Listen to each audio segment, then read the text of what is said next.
Hello everybody, welcome back to my channel. My name is Zara and today we are going to be filming a very fun video. I've always been wanting to film one of these videos, but for some reason I've never really sat down and done it. But today we're going to do it and I'm really excited. Today I am going to be ranking the first sentence in popular fantasy books. So I have picked books on my shelves or on my Kindle that are really popular. Obviously, I haven't done all of them. There's a lot of popular fantasy books and series, but I thought I would just pick 10 for today. And if you all like this video, I will do a second parter as it relates to the fantasy ones. I will be doing a non-fantasy version of this as well, reacting to kind of classics and popular contemporary books too. But for today, let's get started with fantasy. I'm so excited to do this. I don't know why, I just really am. So let's start with the first book, and we have a heavy hitter, and that is Gardens of the Moon by Steven Erikson. This is the first book in the Malazan series, Malazan Book of the Fallen, and I'm so excited to read the series. As a Baker fan who was heavily inspired by Erikson, I am really excited to pick this one up. I am definitely going to pick this up at some point next year. All right, let's read the first sentence. I might actually read the first paragraph rather than just the first sentence because I want to get a bit more of a vibe than just one sentence. So let's read the first paragraph. The stains of rust seem to map blood seas on the black, pocked surface of Mox Vein. A century old, it squatted on the point of an old pike that had been bolted to the outer top of the hold's wall. Monstrous and misshapen, it had been cold hammered into the form of a winged demon, teeth bared in a leering grin, and was tugged and buffeted in squealing protest with every gust of wind. Oh my gosh, that sounds amazing. I actually really want to keep reading, but I don't know if anybody will sit here and watch me read a 700-page book. I mean, if there's interest, I'll do it, but okay. So that's our benchmark. I like the tone that Erikson has already started to kind of bring into it, and I'm intrigued, to say the least. So the next book is The Lives of Lamora by Scott Lynch. This is another grimdark fantasy series. This is the first book in I think it's going to be a 5 or a 6 book series. 4 books are out from what I understand. So let's read the first paragraph, which also happens to be the first sentence of the prologue. At the height of the long wet summer of the 77th year of Sendavani, the thief maker of Camor paid a sudden and unrenounced visit to the eyeless priest at the temple of Perilandro, desperately hoping to sell him the Lamora boy. Oh, I have to say, which beginning do I like more? Oh, they're both really intriguing. I think we're gonna have to put. I think we're gonna have to put Gardens of the Moon ever so slightly ahead of the Lives of Lamora. So I wouldn't say it's like miles ahead, but ever so slightly ahead. Next up, we have Traitors Blade by Sebastian D. Castell. This is the first book in a quartet. I believe it's very much Musketeers inspired, which is my favourite book of all time, and it is a completed series. So this should be a series that I love. But anyway, this is a pretty chunky first paragraph, so I'm just going to read the first sentence in this instance. Pretend, just for a moment, that you have attained your most deep-seated desire. Not the simple, sensible one you tell your friends about, but the dream that's so close to your heart that even as a child you hesitated to speak it out loud. I really like that. Okay, I think that's going to go second after Gardens of the Moon. So let's put that in second place. So currently we have Gardens of the Moon, The Traitors Blade, and then The Lives of Lamora. Let's move on to the fourth one. All right, the fourth book we have is The Gunslinger by Stephen King. This is the first book in the Dark Tower series. I'm really excited to get to this book at some point. Okay, I'm gonna read the first 2 paragraphs because the first paragraph is a very short sentence and I want to get a bit more of a vibe than that. So let's go. The man in black fled across the desert and the gunslinger followed. I have to say that's actually pretty engaging already. The desert was the apotheosis of all deserts, huge, standing to the sky for what looked like eternity in all directions. It was white and blinding and waterless and without features save for the faint, cloudy haze of the mountains which sketched themselves on the horizon and the devil grass which brought sweet dreams, nightmares, death. An occasional tombstone sign pointed the way. For once the drifted track that cut its way through the thick crust of alkali had been a highway. Coaches and buckers had followed it. The world had moved on since then. The world had emptied. This is fascinating. I really like this. Do I like it as much as the Traitors Blade one? I don't know. You know what? Yeah, I do actually, because I like the intrigue of what's happened in this world for it to be so desolate. So this is going to go in second place after Gardens of the Moon. Next up, we have The Book of the New Sun by Jean Wolfe. This is actually a book I'm hoping to get to this year. So I'm really excited for that. And let's read the first paragraph. It is possible I already had some presentiment of my future. The locked and rusted gate that stood before us, with wisps of river fog threading its spikes like the mountain paths, remains in my mind now as the symbol of my exile. That is why I've begun this account of it with the aftermath of our swim, in which I, the torturer's apprentice Severian, had so nearly drowned. I love this, and I might even love it more than Gardens of the Moon. Do I love it more than Gardens of the Moon? I think I do, guys. I think I do. So Book of the New Sun has taken the top spot in terms of the first paragraph. I really like the vibe that I'm getting from this one. I'm really curious as to why this character is in exile. I'm really curious to know where they are and like naturally what are the events that have led up to this point. So he's already got me very intrigued and yeah, I kind of want to keep reading, but let's move on to the next one. Next up, we have The Name of the Wind by Patrick Rothfuss. This is the first book in the King Killer Chronicle trilogy, I think. I know the last book is waiting to be written and published. All right, I'm going to read the first two paragraphs because the first paragraph, again, is very short of the prologue. So let's jump in. It was night again. The Waystone Inn lay in silence, and it was a silence of 3 parts. The most obvious part was a hollow, echoing quiet made by things that were lacking.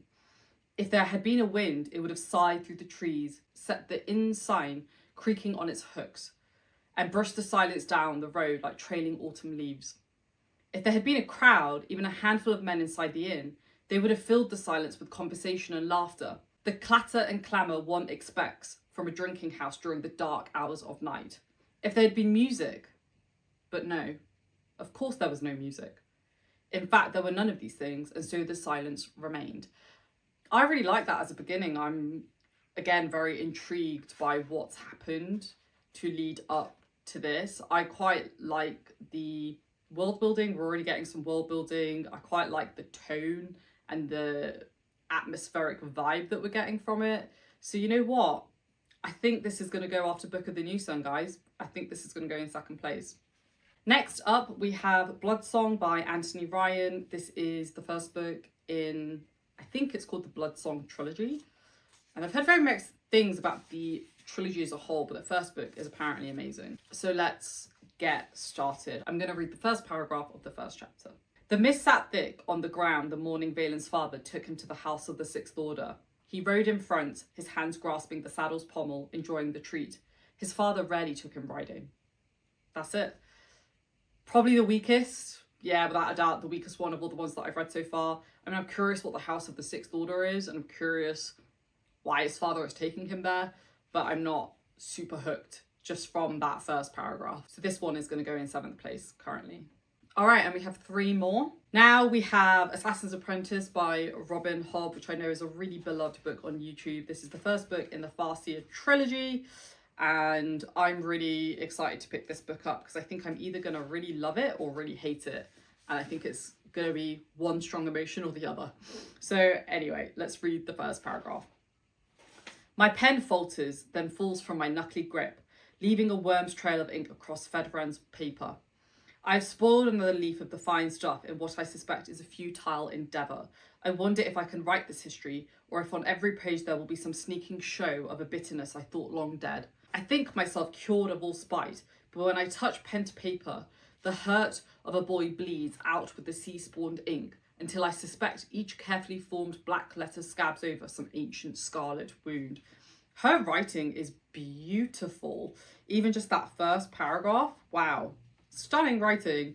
And again, it kind of raises up questions of what's happened, why is he bitter, what's gone down to make him have wounds, like emotional wounds. And I'm also curious like how much time has passed, because I'm assuming it's a he writes that they are ancient scarlet wounds. So how much time has actually passed?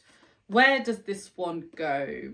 I think this one is probably between the Gunslinger and Traitors Blade. Like, it's interesting, but I wouldn't say it's as good as the Gunslinger and any of the ones above that. So let's put this one into 5th place. 2 more to go. The next one is going to be The Black Company by Glenn Cook. This is the first book in a trilogy, I believe.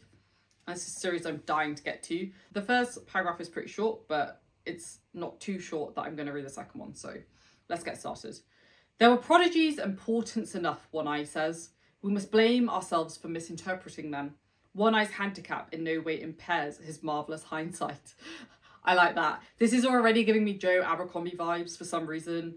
I like the quite dry nature of the writing, if that makes sense. And I know you're probably thinking, how has Zara made this assumption already on just like 2 or 3 sentences? But I can just tell. I also like the name One Eye. Again, very reminiscent of Abercrombie, or I should say Abercrombie is very reminiscent of Cook, given that Cook wrote this first. So I like it. I wouldn't say it's the most engaging, so I think this one would probably go above Bloodsong. So that would put it in 8th place. And then last but most certainly not least, we have The Green Mile by Stephen King. I put this in the fantasy one because I believe there are some fantasy elements to it. So I'm really excited to read this book, and I'm probably going to read it quite soon. So I'm going to read the first 2 paragraphs because the first one is too short. This happened in 1932 when the state penitentiary was still at Cold Mountain, and the electric chair was there too, of course. The inmates made jokes about the chair, the way people always make jokes about things that frighten them but can't be gotten away from them. They called it Old Sparky or the Big Juicy. They made cracks about the power bill and how Warden Moores would cook his Thanksgiving dinner that fall with his wife Melinda too sick to cook. Oh man, that sounds amazing. Where does this one go? I think this one is maybe above Gunslinger. I wouldn't say it's... I was going to say I wouldn't say it's as good as Gardens of the Moon, but I actually think it is. I think I like it more than Gardens of the Moon, and I actually think I like it more than The Name of the Wind. I don't know if I like it more than The Book of the New Sun, though. So, you know what? Let's put it in 2nd place. Damn, Stephen King. Going into 2nd place, I just realised I actually have 2 Stephen King books. And even though this doesn't technically fall under his fantasy stuff, I think it falls more under his horror stuff. I just wanted to include it in this one because, like I said, in some ways, I guess you could classify it as fantasy, because I believe one of the characters has powers, so that is kind of fantasy related. So anyway, long story short, this is going to go in 2nd place. I like the overall tone of it. I like the mention of what it's going to be covering. I mean, I already had some insight into what The Green Mile is about, but that just kind of really sets the scene, creates this very foreboding sense of what is to come. And I do love that, I have to say, and I do really like the way that King writes. So that means we have our top 10. So in 10th place, we have Bloodsong by Anthony Ryan. Wasn't bad by any means, it just wasn't that engaging. In 9th place, we have The Black Company by Glenn Cook. Similar, it wasn't bad, it just wasn't engaging, and it was all right. Like, I think the main thing about that one is that I quite like the tone and the fact that the authorial voice is quite similar to what could easily be one of Abercrombie's characters. Then we have The Lives of Lamora by Scott Lynch. It was fine. It was fine. I liked it when I read it, but in comparison to a lot of these other books, it's pretty meh. Then we have Traitors Blade by Sebastian D. Castell. I really liked it. I quite like that beginning. It kind of poses some philosophical questions, which we all know I love in my books. Then we have Assassin's Apprentice by Robin Hobb, which I also really liked because there's a bit of mystery. There's clearly some resentment by the character or by the narrator, which I'm very intrigued by. And it's actually made me even more curious about what this book is about. Then we have The Gunslinger by Stephen King, and I quite like that. I do like a good dystopian kind of end of the world kind of vibe, and that's what I got from this. Then we have Gardens of the Moon by Steven Erikson. Really love the vibe of this, really love the tone. I really love the world building that we're already starting to get a sense of from Erikson. And then we have our top three. I have to say, I'm actually quite surprised by the top three. This is not what I thought would be my top three if I was going to make a judgment at the start of this video. But we have The Name of the Wind by Patrick Rothfuss. Very beautiful writing. My only concern with that type of writing style is that it could get boring very quickly. So I'm very curious to see whether I will continue to have that opinion when I actually start and continue reading the book. But as a first paragraph, beautiful. Then in second place, we have The Green Mile by Stephen King. Loved it, just loved it. Straight to the point, gets right in, builds an atmosphere, builds a sense of what this is going to be tackling. Love it. And then we have The Book of the New Sun by Gene Wolfe. Really, really loved it. Very curious about what has happened to lead to the narrator's exile. I'm actually really curious to the point where I actually want to start the book tonight, but I'm not going to because I need to finish my current read. But I actually might pick this one up next now as a result. But love it, love the vibe, love the atmosphere. Looks like a promising start. So those are 10 books that I have ranked based on the first sentence or the first paragraph. Let me know what you think down below. Let me know if you've read any of these books and how the experience was for you, reading that first couple of lines compared to when you finished the book. And I'll do another one of these videos if you all found this entertaining. Keep an eye out for my non-fantasy one, which will be coming out soon. And I hope to see you in the next video. Thanks for watching, folks. Give this video a like if you liked it and subscribe if you haven't. I'll see you in the next one. Stay safe, take care, and I'll see you soon. Bye.